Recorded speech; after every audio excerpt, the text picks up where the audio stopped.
Um bom dia àquelas que eu ainda não tive a oportunidade de conversar hoje pela manhã, ou dar um oi lá na hora do café. Para quem ainda não me conhece, eu acho que muitas aqui me conhecem, mas às vezes tem quem está vindo pela primeira vez e também não teve ainda contato com o Departamento da Mulher nas redes sociais, não pôde conhecer um pouquinho do nosso trabalho. Mas eu sei que muitas me conhecem pelos vídeos do YouTube, né? Quando eu digo, olá meninas, tudo bem com vocês? Né? Essa frase já é conhecida, né? E o ano passado, no finalzinho do ano, que daí as coisas já estavam assim melhores, a gente conseguiu ir a algumas comunidades e visitar alguns grupos de mulheres, e quando eu chegava lá tinha pessoas que diziam isso: tu não me conhece, mas eu já te conheço. Aí teve uma mãe que trouxe um bebezinho no colo, assim, né? Ela tinha recém sido mãe, ela disse assim: olha, filho, essa é a tia que a gente assiste na TV. Eu achei uma graça, né? Como a gente consegue ir longe hoje com as redes sociais e tudo mais e alcançar vidas, né? Que legal. Então, meu nome é Luciane. Eu estudei também aqui na Faculdade de Teologia há uns 15 anos atrás, eu acho, agora já. Eu sou missionária, então, da MEUC, junto com meu esposo, desde 2008. Desde 2008. E nós trabalhamos na comunidade de Timbó. Depois, né, eu sei que tem as meninas aqui de Timbó. Depois a gente foi para a Alemanha. Elas viram esse momento, essa passagem. E ficamos 5 anos e meio lá na Alemanha. Retornamos ao Brasil, fomos à comunidade de Concórdia, onde temos também as meninas aqui de Concórdia. E agora então ficamos em Concórdia durante 4 anos. E agora faz uma semana que estamos aqui em São Bento do Sul. Vamos morar aqui. O meu marido agora vai começar a servir também no ministério como professor na Faculdade de Teologia aqui, né? A faculdade fica lá em cima, vocês já devem ter dado uma passeadinha por aí, e visto que tem a faculdade ali do outro lado do campus, então ele vai começar agora a servir. Então a nossa sede do Departamento da Mulher agora vai ser aqui em São Bento do Sul, né? Quiserem me encontrar, estou por aqui do outro lado da rua. Certo? A casa é bem próxima daqui. Eu tenho, então, 3 filhos, para que a minha amiga secreta, né, que ficou me perguntando ontem no bilhetinho, ela me perguntou: quem são teus filhos e quantos filhos? Então eu vou dizer para ela: eu tenho 3 filhos, tá bom, amiga secreta? E o nome deles é Ana. A Ana tem 10 anos, o Isaac tem 6 anos e o Samuel tem 2 anos. Então, essa é a minha turminha. Ana, Isaac e Samuel. Tá certo, amiga secreta? Então, tá bom. Tá respondida a pergunta. E essa palavra que o Senhor colocou junto já dessa música, né? Eu não sabia quais as músicas que elas tinham escolhido hoje para o louvor, mas eu disse para o meu marido já, quando eu apresentei essa música para ele, é só o começo, eu disse para ele: essa é a trilha sonora da nossa vida no último ano. Né? Eu sei que algumas pessoas aqui conhecem um pouco do que a gente viveu no último ano no ministério. Foram momentos bem difíceis e aí essa música se tornou a trilha sonora aí da nossa vida nesse último ano, quando eu penso que o Senhor diz que é só o começo de uma nova história. E a nossa vida foi feita de muitos recomeços em tão pouco tempo, né? Nós vamos fazer, eu e o Alex, então agora 14 anos de casados, E nesses 14 anos a gente já recomeçou muitas vezes. Já acho que é a 4ª vez que a gente está recomeçando, né? Em 14 anos. E a nossa Ana, nesses 10 anos, já se mudou tantas vezes, né? De cidade, de país, já foi, já voltou. E a nossa vida é assim, né? Cheia de recomeços que o Senhor nos dá. De diferentes recomeços. Alguns mais fáceis de se viver, outros bem difíceis de viver, na verdade. Bem difíceis, e às vezes a gente até briga com o Senhor diante desses recomeços, né? Nós conversamos isso no nosso grupo ontem. E como é difícil quando a gente fica lutando com o Senhor com esses recomeços, diz: não, Deus, mas veja bem, né, eu acho que não era bem assim, né? Eu lembro bem quando a gente estava ir para a Alemanha, que nós estávamos em Timbó, e eu dizia: Deus, não, mas eu não quero ir e tal. E alguns aqui já conhecem a história, eu conto acho que sempre de novo, né? Mas é que é algo que marcou muito a minha vida né, de fé com o Senhor. E eu dizia: não, porque está muito bom para mim na comunidade missionária, eu amo fazer isso. Pregar a palavra, estar numa comunidade, né? E eu me sentia muito bem estando lá. E por que agora eu tinha que ir? Né? E se aí é chamado meu marido, leva ele e me deixa. Quase assim, né? Então, ele que é o dom do ensino, Deus, né? Me deixa. Então, assim, e isso foi uma luta para mim. E eu lembro muito, assim, sempre de novo, eu pedia para Deus um sinal, eu queria, né? Eu queria que ele me mandasse alguém na porta de casa dizendo que era realmente para mim ir. Aquela coisa que a gente fica quase que barganhando com Deus, né? Ai, Deus, será que é para mim recomeçar? Não, acho que não é. E aí fiquei naquela luta com o Senhor até na última semana. E foi quando ele enviou, então, uma família lá da comunidade de Timbó, que nem participava quase na comunidade. Eles vinham, assim, umas 2 vezes por ano. Mas eu dava aula para os filhos deles na escola também, de ensino religioso, né? E aí eles bateram na nossa porta na última semana, a gente já estava com caixas e tudo assim, tudo empacotado, em lágrimas, assim, chorando, dizendo que estavam muito tristes que a gente estava partindo e que queriam deixar uma carta. E se despediram ali na porta mesmo, nem entraram e foram embora. E aí quando a gente estava indo e a gente não tinha dinheiro assim mal para passar a primeira semana lá em euros, né? E aí até o Alex ganhar a bolsa de estudante, isso leva os seus trâmites legais, né, e tudo mais. E aí quando eles foram embora, a gente abriu a carta, eles tinham escrito uma carta e tinha 1.000 euros dentro daquele envelope. E foi algo assim que eu disse, ok, Senhor, beleza, estamos indo então. E não por último, ele ainda enviou pelo correio a revista Ultimato daquela semana, tinha bem na capa estampado, bem grande, a Europa precisa de Jesus agora. Né? Então tá bom, eu fui, né? Eu fui, ele me convenceu. Era esse recomeço. Né? E nesse recomeço lá, Deus nos ensinou muitas coisas. Porque eu fiquei, né? Vocês conhecem aí, já deu para perceber muito falante. Ele me deixou muda durante 2 anos, porque eu não sabia falar alemão.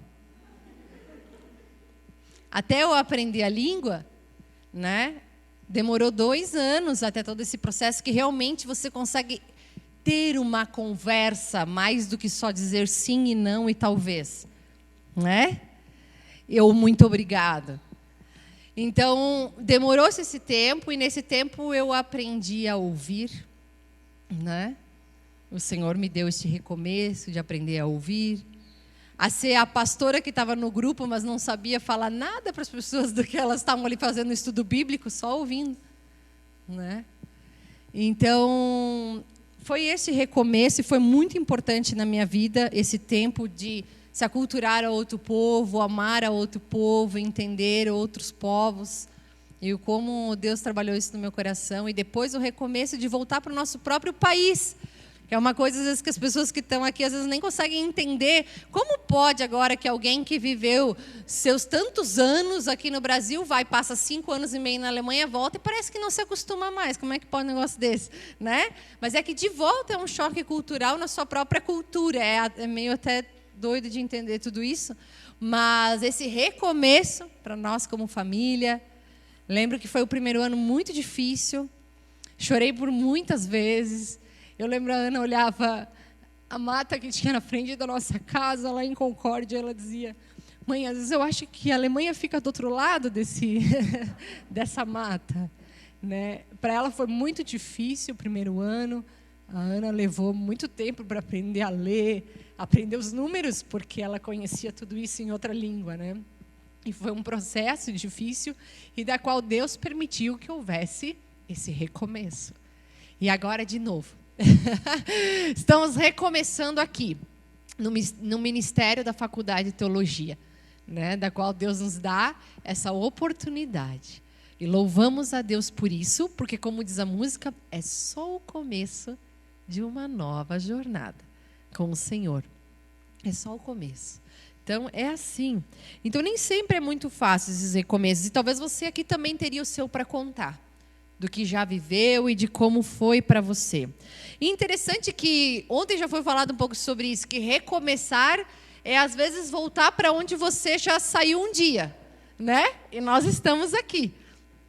Da onde um dia nós saímos, eu e o Alex. Nós estamos recomeçando de novo aqui na Faculdade de Teologia. né? Vivendo em São Bento de novo, como a gente viveu há tantos anos atrás. Então existe, e até do Ministério de Mulheres, porque assim, até contando um pouquinho, antes de eu ir para a Alemanha, eu já era do Departamento da Mulher, mas eu era secretária do departamento. Durante um ano eu fui a secretária do departamento, daí depois eu já saí, fui para a Alemanha e agora no retorno, Deus me chamou de novo a esse ministério, agora como coordenadora.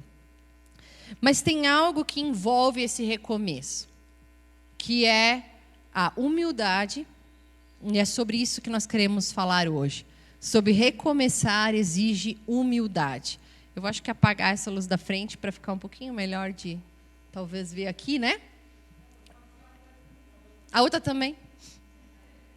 Aí, fica melhor, né? A projeção não é muito... Aí, ficou legal assim. Joia. Então, exige essa humildade, exige perdoar, exige reaprender coisas que talvez você ainda não tinha feito e agora vai começar a fazer na sua vida. Quantas mulheres talvez você já ouviu falar, né?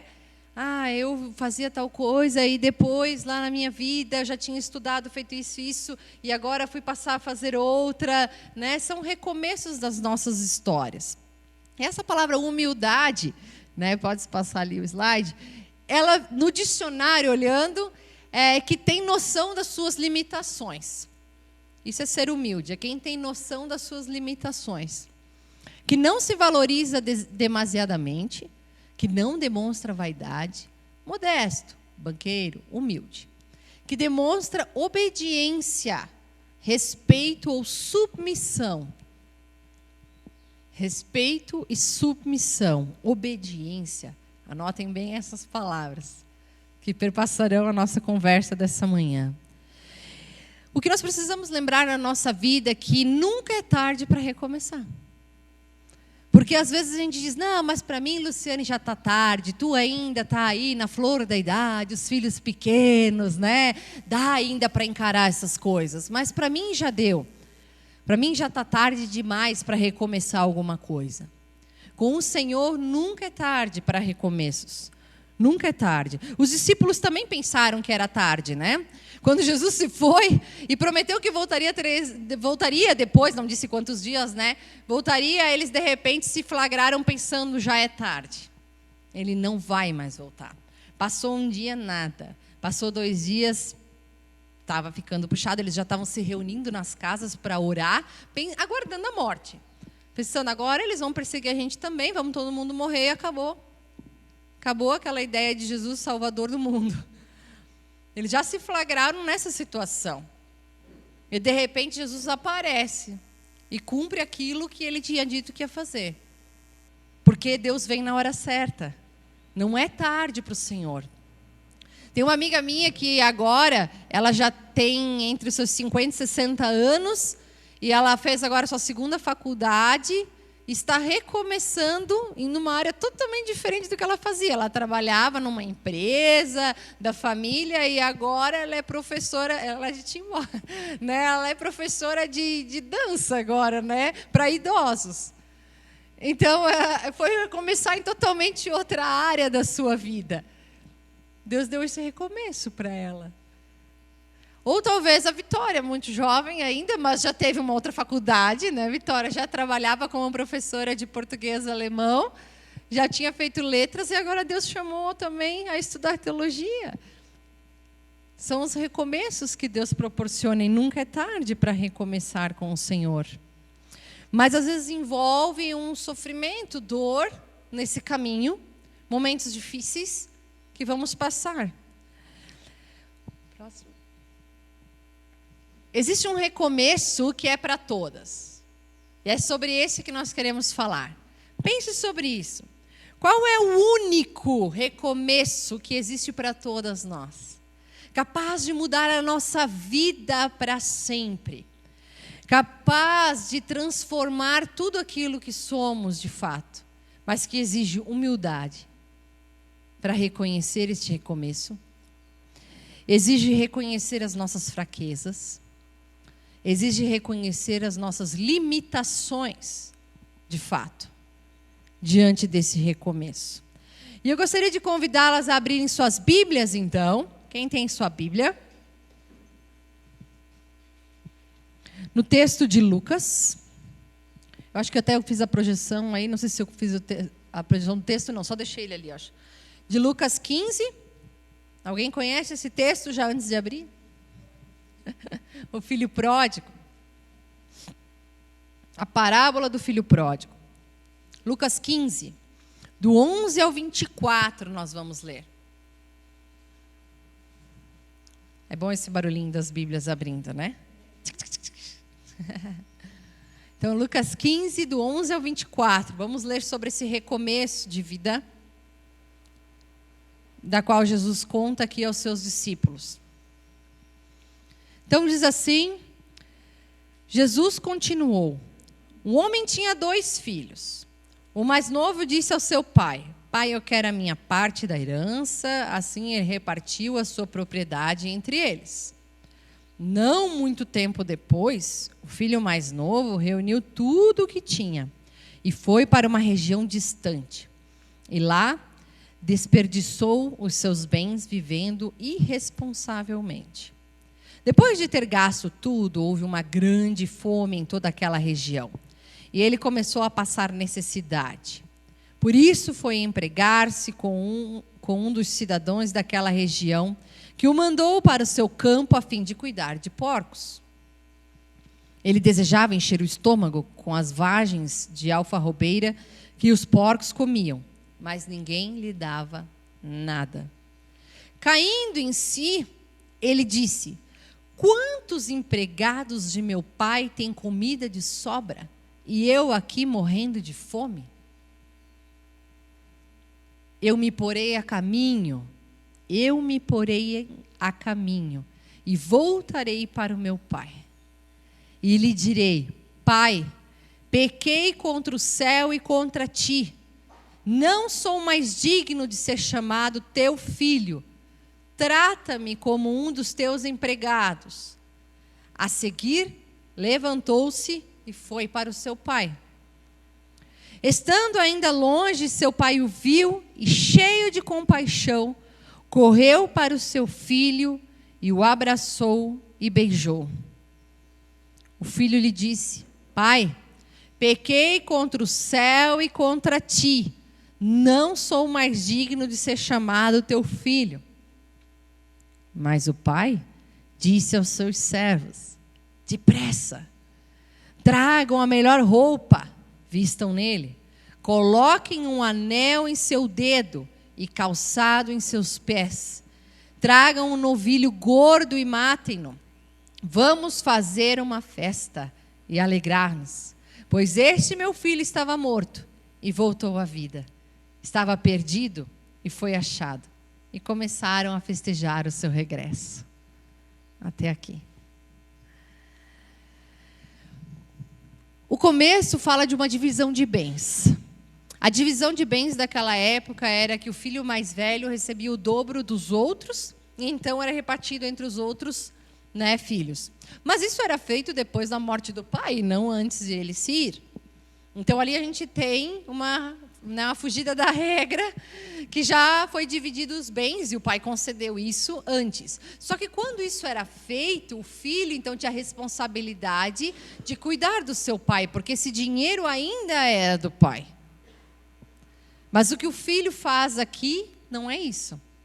Ele já logo troca, então, os seus bens, que com certeza na época eram terras, e não barrinhas de ouro, mas e consegue fazer com que isso vire algo palpável, dinheiro mesmo da época, para poder ir viver a sua vida longe e distante da sua família.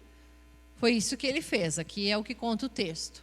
Ele não permanece em casa para cuidar de seu pai com aquilo que ele ganhou na divisão de bens.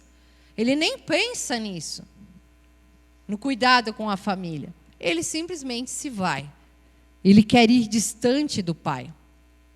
No versículo 13 diz que ele carregou tudo o que tinha. Ele levou no caminho tudo o que ele tinha, de fato.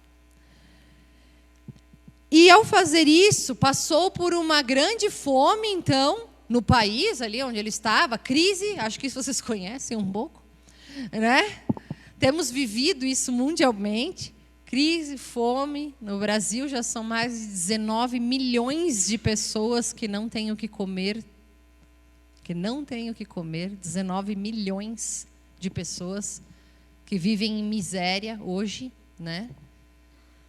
Não é só pobreza, mas é miséria mesmo. Então é muita gente quando você pensa 19 milhões, né? Então pense nessa realidade desses 19 milhões, porque nós às vezes não conseguimos entender dentro da nossa vida. Porque eu sempre digo que a oração do Pai Nosso, às vezes a gente deveria orar não só o pão nosso de cada dia que nos dá hoje, mas louvar o Senhor porque Ele nos dá muito mais do que a gente necessita na mesa, né? Se você for observar. Olha que mesa farta nós tínhamos hoje pela manhã. Nós tínhamos muito mais do que nós precisamos para comer, né? E aí, passando por essa crise e vendo que o seu dinheiro já tinha sido todo, de repente ele pensou, eu tenho que fazer uma coisa para comer. E logo pensou, vou pôr a trabalhar, cuidar de porcos. E nem a comida dos porcos mais ele conseguia para ele. Estava difícil ali a disputa com os porcos. E ao levar esse peso carregado pelo caminho, ele levou o peso das suas escolhas. E nós carregamos também na nossa vida o peso de nossas escolhas, o fardo de nossas escolhas. E foi isso que o filho fez nesse momento. E quando ele olha para esses fardos, e talvez você também olhe para os seus fardos, quais são os seus fardos? O dele era o de ter deixado o pai, de ter gasto tudo. E o seu? Talvez são relacionamentos abusivos que você tem vivido. Um relacionamento onde psicologicamente, todos os dias você é visto como alguém que não tem opinião, que não vale aquilo que você fala. Ou talvez fisicamente também você tenha sofrido um relacionamento abusivo. Ou talvez o fardo da qual você tem carregado é procurar a Deus em muitos lugares e de fato não encontrá-lo. Muitos lugares. Você bate na porta do candomblé, bate na porta do pensamento positivo, bate na porta da logosofia. E assim você vai indo, procurando e tentando entender aonde Deus está, de fato. Porque Deus não é só um pensamento positivo. Deus não é só uma grande energia em algum lugar desse planeta. Ele é muito além do que isso. Ele é o Salvador. Ele é quem fez todas as coisas que vocês podem ver além dessa janela e ver aqui dentro também. Ele vai muito além do que só uma força interior que traz paz para a nossa vida. E talvez Deus tenha sido só isso nesse momento ainda, e isso tem te pesado também. C.S. Lewis disse uma frase: nós precisamos de Jesus e não de algo que se pareça com Ele. Né? Nós precisamos de fato de Jesus e não de uma coisa que pareça um Jesus, mas não é. Isso é o que mais nós temos hoje. Nós estávamos conversando, né, sobre o sincretismo, sobre aquilo que está muito dentro hoje. No Brasil, na verdade, nós não temos muito o problema das pessoas que não creem. Nós temos os que acreditam demais, né? É porque as pessoas acreditam em qualquer coisa que passar ali para elas, dizendo que isso vai suprir as necessidades delas, elas estão agarrando. Isso funciona muito bem em países como o nosso, onde se tem essa carência até financeira. Lá na Alemanha, por exemplo, esse discurso das igrejas de um Deus rico que oferece tudo, um pai sentado num trono que pode te fazer crescer e chegar ao mais alvo e você ter uma super casa, um super carro, não cola muito, porque eles têm tudo o que eles precisam para viver, então eles não precisam de um Deus que dê alguma coisa. Então o ateísmo lá é muito grande, o que se chama de um pós-cristianismo eles vivem. Eles vivem num país algo que é assim, as pessoas sabem que existe o cristianismo porque a avó parece que acreditava em alguma coisa assim, né? Mas hoje os jovens já não sabem mais o que é cristianismo. Para nós isso é um pouco diferente. No Brasil, todo mundo é cristão, mas, de fato, né, acreditam em muitas coisas ao mesmo tempo. Muitas coisas. Então, o que esse autor diz é que nós não precisamos de algo que se pareça com Cristo, mas dele. Talvez o seu fardo do caminho tenha sido a perda de alguém querido nesse último ano. De um filho, de um parente muito próximo, do marido. Tenha sido o que está doendo e pesando no seu coração nesse momento. Ou talvez a doença de alguém muito querido seu. Não é? Alguém muito amado por ti, ou você mesma está passando por uma doença muito difícil nesse momento. Ou na sua família, você é aquela pessoa que encabeça tudo, né? Aí, como a irmã disse, ficou quase difícil de sair essa semana de casa, porque você é quem organiza todas as coisas, planeja e tal, e pá, e já deixou tudo pronto, estava a comida na geladeira, estava as coisas assim, a roupinha lavada, a coisa organizada, tudo certinho, tem que pensar porque eu tenho que chegar a tal hora, e aí isso tinha que estar pronto, as crianças assim, e lá no meu trabalho também você encabeça muitas coisas, e isso tem te sido pesado de carregar, por muitas vezes. É cansativo. É cansativo tomar todas as decisões e ser o cabeça de tudo isso. Ou ainda não, por último, a vida imediatista que a gente vive hoje, né? Tudo muito instantâneo, tem que acontecer para ontem. Então, as pessoas mais devagares, elas até dão uma certa irritada na gente, assim, porque elas não funcionam na mesma frenética que nós vivemos, né? Então, é complicado lidar com pessoas lentas, né? Eu digo isso porque eu tenho dentro de casa essa situação. Coitado meu marido, meu caneco, né? Ele não funciona na mesma frequência que eu. É difícil, né?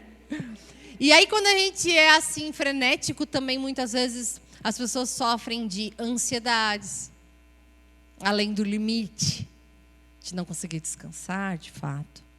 Doenças psicossomáticas vão acontecendo, burnout, síndrome do pânico, depressão, tudo isso ligado a essa necessidade de acontecer logo as coisas. Surtir efeito rápido. Aí são tremores, coração acelerado, dores aqui, dores ali. Dores no coração. Por viver essa vida desenfreada. E o que o Senhor nos fala na palavra sobre esses fardos que o filho carregava no caminho e que nós levamos no caminho? Venham a mim todos que estão cansados e sobrecarregados, porque eu vos aliviarei. Venham a mim, venham.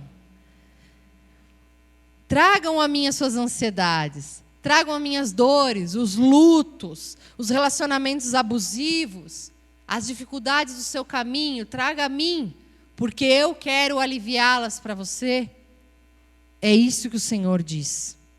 Ele carregou esse peso na cruz, queridas. E não foi pouco, foi na cruz. Por cada uma de nós. E se nós continuamos a carregar tudo isso, é como se você olhasse para a cruz de Cristo e dissesse que isso não foi o suficiente. Porque Deus, eu quero continuar carregando. Eu quero continuar levando tudo isso. Eu não quero entregar para ti na cruz.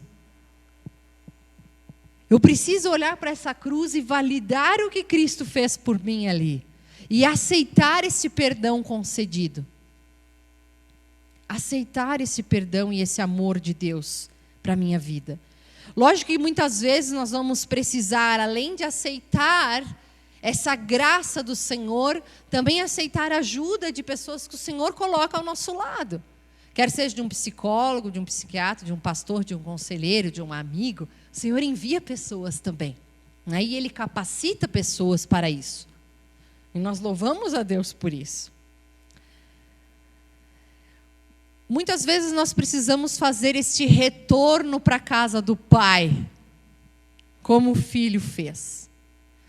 Né? Não existe outra forma. Ele chegou num momento que ele estava tão deprimido, que ele olhou para aquela situação dele e disse, eu preciso retornar para o meu pai. Eu preciso voltar para a casa do Pai. E é isso que nós precisamos reconhecer. No versículo 18, existe a confissão do filho. Né? Você já fez isso quando você precisa falar com alguém, são momentos difíceis, assim, né? Tu treina antes do que vai falar? Ou eu sou a única louca que faz isso? Eu costumo fazer isso, não sei se vocês, eu costumo fazer isso. Quando é uma coisa difícil, eu já treino antes, assim. As palavras, né? Tô lá no banheiro, eu já tô conversando com a pessoa, já lá lavando o meu cabelo e pensando, não, porque daí eu queria dizer que não sei o quê, estou treinando já. Para chegar na hora e vir as palavras certas, né? Você não faz isso? Né? Exato, é caso de psiquiatra, né? A Vanessa Belmonte, no Congresso de Mulheres, falou que era para a gente parar de ficar, às vezes, falando isso sozinho e falar para Deus isso, né? Fazer esse treinamento com Deus e já ir entregando para Ele essas palavras, para que quando fosse o momento de realmente a gente falar com essa pessoa, então a gente colocou sob a graça do Senhor e sobre a bênção dEle também essas palavras, né? Então, é algo que o filho aqui fez. Ele treinou toda a fala dele do que ele ia dizer para o pai. Já lá no versículo 18 e 19, a gente lê ele fazendo isso. E depois ele falou exatamente essas palavras para o pai dele. Ele disse, eu pequei contra o céu e contra ti. Né? Ele foi ali, então, confessando o seu pecado por completo. De fato. Ele falou, eu pequei contra Deus, em primeiro lugar. Eu pequei contra você, meu pai. Eu pequei contra os meus irmãos, porque eu também não honrei a minha parte. E eu não sou mais nem digno de ser chamado teu filho, ele disse. Me trata como um dos teus empregados, como um dos teus escravos, talvez algumas Bíblias até está escrito. Então ele trouxe esse coração agora humilde de reconhecer quem de fato ele era diante do Pai. Ele fez esse retorno agora. Só que muitas vezes nós queremos o nosso orgulho intacto quando a gente pede perdão. A gente pede um perdão não pedindo assim, né? É entregando, mas puxando do outro lado já. Porque no fundo tem razão que eu estou certo, né? Então eu estou pedindo perdão, mas já estou pensando que não era exatamente isso que eu devia estar fazendo aqui. Então, não existe outro caminho, né, a não ser o retorno para a casa do Pai e essa confissão. Então, esse retorno à humildade da qual nós estamos falando hoje passa pela confissão. Anotem isso. Confessar os nossos pecados e os nossos fardos é o primeiro passo para o recomeço com Deus através da cruz de Cristo em nós. Confessar os nossos pecados, eu vou repetir, é o primeiro passo para o recomeço da nossa vida. Então essa é a resposta para a pergunta, né? Qual é o recomeço que todas nós aqui podemos viver? Igual para mim e para você. É a confissão de pecados. É trazer tudo que está no íntimo da nossa vida para o Senhor. Este é o recomeço para cada uma de nós. A confissão de pecados, a essa graça redentora de Cristo na cruz, que nos salvou. É isso que o Senhor nos chama, nesse dia e nessa manhã. O fardo deixado aos pés da cruz é a volta do filho pródigo. Esse é o fardo que eu e você podemos deixar agora aos pés da cruz, é retornar para o Pai. É entregar a Ele. O versículo 20 diz, né? E voltou e fosse ao encontro de seu pai. Ele voltou e foi ao encontro do Pai. E você? Tem feito esse retorno? Tem voltado ao Pai sempre de novo? Porque não é um e outro momento. São vários momentos da nossa vida que a gente precisa fazer esse retornar em Cristo Jesus. Não significa que a gente precisa todo dia de novo ser salvo por Deus. A graça que Ele nos dá, Ele não nos tira. Ele não brinca de pôr e tirar a graça, né? Mas nós sim, às vezes, brincamos de pedir perdão e voltar atrás. Pedir perdão e voltar atrás. Mas o Senhor está sempre ali, como esse Pai, esperando o retorno e a volta do Filho. E eu queria mostrar para vocês o clipe de uma música, de uma banda que se chama Resgate. Né? Esses caras cantam uma música que chama A Volta para a Casa do Pai. E se for preciso, a gente volta. Vamos ouvir a letra dessa música. E essa música fala sobre isso. Se for preciso, a gente volta e faz tudo de novo. E eu achei interessante a frase que ele diz que um bom voo é aquele voado com pouco peso, né? E fato é isso. Nós não precisamos carregar esses fardos. O Senhor já os carregou na cruz por nós. E isso torna a vida mais leve de se viver, mais fácil de se viver com o Senhor Deus. Mas em 1 João 1,9 diz: se confessarmos os nossos pecados, Ele é fiel e justo para nos perdoar de toda a injustiça. Ele é fiel e justo, Ele perdoa toda a nossa injustiça, tudo aquilo que fizemos. Mas pedir perdão realmente não é algo muito fácil.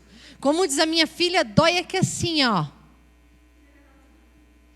Né? A Ana, quando precisa pedir perdão, ela leva mais ou menos um meio-dia para conseguir fazer isso, ou mais. Ela fica só olhando assim. Mas a palavra, realmente, perdão, pelo que eu fiz, demora a sair da boca dela. E ela diz que dói muito falar isso. E você já deve ter experimentado isso. A dor de chegar realmente e pedir perdão. Não é fácil. Não é? Tem coisas que é difícil. Tem coisas que são simples. Ah, não, perdão, desculpa aqui, bati aqui. Né? Essas são simples. Tropecei ali, desculpa, perdão. Mas tem coisas que é muito difícil de ser perdoadas. Que doem. Que necessitam de recomeços na nossa vida. Que dá aquele nó na garganta quando a gente fala. Só que o que o Senhor também nos fala na palavra, e isso eu quero deixar para vocês assim, de Tiago 5,16, que diz que confessando os pecados uns aos outros, nós precisamos fazer isso para sermos curados de fato. Porque fica como uma ferida. Então o Senhor diz que não é só confessar para Ele, confessar um para os outros, é que vamos ser de fato curados.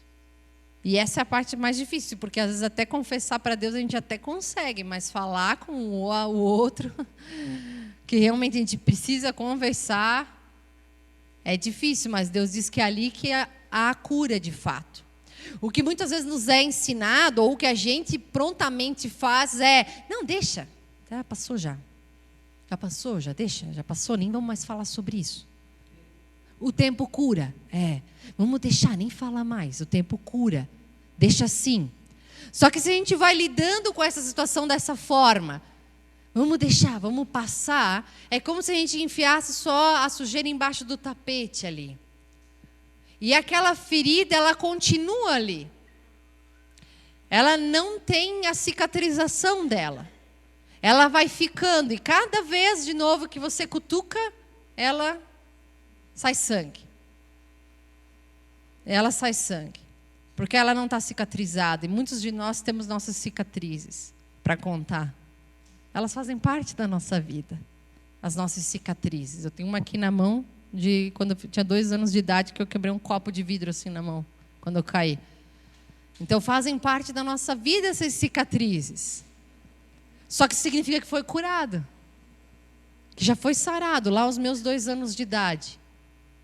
Só que eu precisei ir ao médico, levar os pontos, precisou passar pelo processo. Então nós precisamos deixar que Deus faça esse processo de cura. Nós precisamos confessar uns aos outros, para que haja libertação e cura de fato. Porque senão isso continua sempre ali aquela feridinha, que a qualquer momento explode e volta de novo. E foi isso que o filho fez. Ele recomeçou junto ao pai.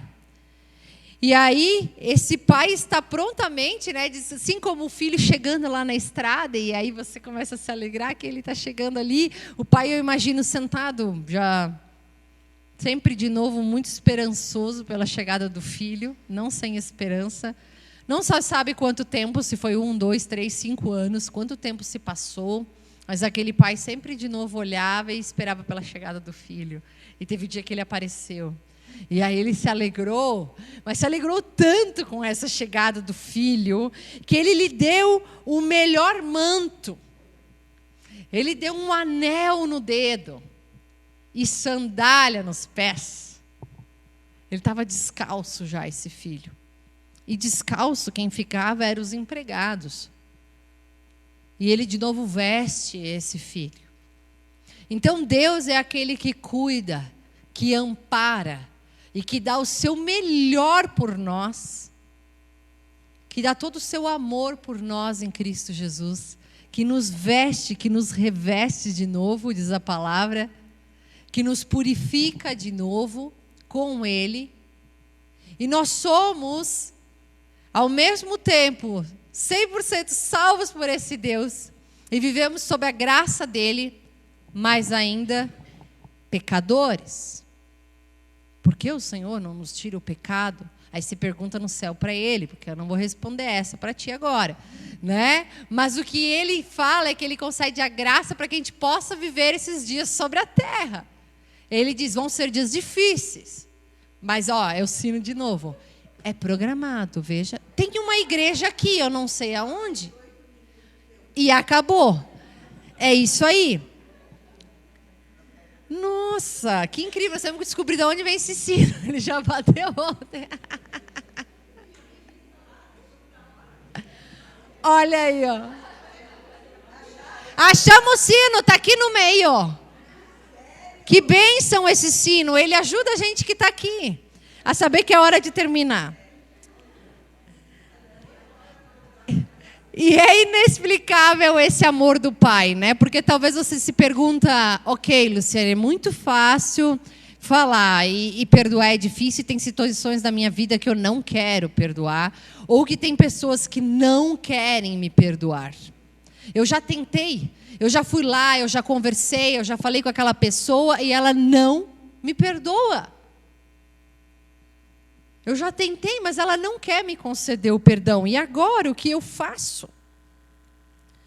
E uma outra frase, ainda só para compartilhar, de C.S. Lewis, ele diz, ser cristão significa perdoar o indesculpável, porque Deus perdoou o indesculpável em você. Então, é perdoar aquilo que você acha que não dá para perdoar. Isso é ser cristão, porque Deus fez isso por ti. Pense isso sempre de novo. Quando você achar que está difícil de perdoar aquela pessoa, é que Deus também podia ter dito, está difícil de te perdoar. Mas Ele perdoou. Ele concedeu a graça. Então, como fazer? Em primeiro lugar, Deus perdoa. Assim como Ele concedeu a graça para você, Ele está concedendo para essa pessoa que não quer te conceder o perdão. Ou que você está tendo dificuldades de perdoar. Lembra disso, Deus perdoa a tua vida. Ele faz isso. O segundo momento, perdão traz libertação.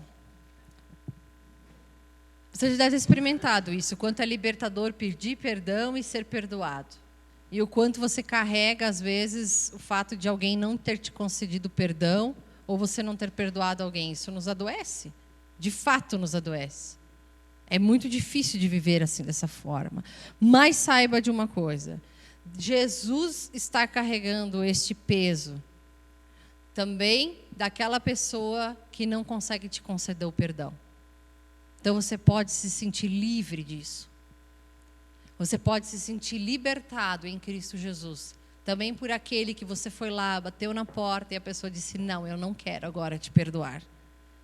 Porque Jesus está carregando esse peso. Eu aprendi muito isso nesse último ano. O Senhor nos ensinou isso bastante. No nosso ministério também. E quando for muito difícil mesmo, lembre-se sempre dessa frase. Você merecia o perdão de Deus quando foi perdoado por Ele pelas ofensas? Você merecia. E em terceiro lugar, perdão não tem limites. Jesus falou disso. Não tem limite. Ele até usou 70 vezes 7. Eu tenho na minha casa, na parede da sala, um coração escrito 70 vezes 7 só, dentro de um coração. Para lembrar que o perdão, ele não tem limites. Não tem o dia que ele acaba. Não, agora já deu para mim. Chega. Né? Às vezes a gente fala isso. Para mim já deu, agora chega também. A gente é sempre aquele que tem que pedir perdão e os outros pisam em cima? Quem já não falou essa frase, né? Imagina o que Jesus podia dizer sobre isso. A gente é aquele que concede o perdão e é morto numa cruz. E ele fez isso. Mas é necessário, então, passarmos. E tem dores que causam cicatrizes, mas isso mostra que houve cura, como eu já falei. Então, queridas, aqui está a resposta para a pergunta que nós falamos aqui no começo. Como eu posso perdoar? Primeiro, reconheça que Jesus pagou o preço pelos teus pecados e pelo teu ofensor, por aquele que te ofendeu. E a justiça pertence a Ele e não a você. A justiça é dele sobre essa situação e não tua. Por mais que a gente tente, é o Senhor quem vai julgar isso. Pertence a Ele. E quem pagou a dívida foi Jesus. Não foi você e nem o seu ofensor que pagou. E são capazes de pagá-las. Foi o Pai que abençoou o retorno desse filho. E assim Ele abençoa o nosso retorno. E isso é libertador e traz curas. E não por último, queridas, a minha oração, diante dessa palavra do Filho Pródigo, e diante de tudo que nós falamos hoje, é que o Espírito Santo de Deus fale ao nosso coração, sempre de novo, todos os dias, nos mostrando esse grande amor do Pai, resgatador, que vem ao nosso encontro, que nos ama, tão humilde como Ele fez, sempre aguardando a nossa volta, sempre ali com amor, esperando para nos dar o manto, a sandália, o anel, e nos revestir do amor dele de novo.